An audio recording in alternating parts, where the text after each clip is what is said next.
आता मी हे सगळ्या गोष्टी सांगणार, त्याच्यामुळे व्हिडिओ शेवटपर्यंत बघायचा आहे. कुणाला काही अडचण असेल तर कमेंट बॉक्स मध्ये विचारा.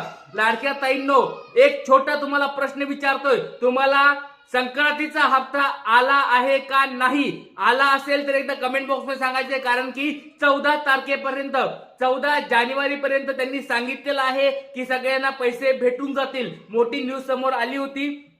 त्याच्यामुळे कोणत्या कोणत्या ताईला जर पैसे आले असतील 7व्या टप्प्याचे एकदा कमेंट बॉक्स मध्ये सांगायचंय. नाव सांगायचंय, जिल्हा सांगायचंय, कमेंट बॉक्स मध्ये तुम्हाला पैसे आलेत का नाही एकदा सांगायचं आहे. ही गुड न्यूज तुम्हाला आता मी सांगणार आहे, लक्षात घ्या. मुख्यमंत्री माझी लाडकी बहीण योजनेअंतर्गत सद्यस्थितीत 2,59,00,000 महिला पात्र आहेत. त्या जानेवारी महिन्याचा लाभ 20 तारखेनंतर मिळणार आहे. लाडक्या बहिणीच्या अर्जाची सरसकट पडताळणी होणार नसून ज्या जिल्ह्यातून तक्रार येईल त्याच मुद्द्यावर राज्यातील अर्जाची पडताळणी होईल, अशी महिला व बाल विकास विभागाने स्पष्ट केलेले. बघा, ज्यांचं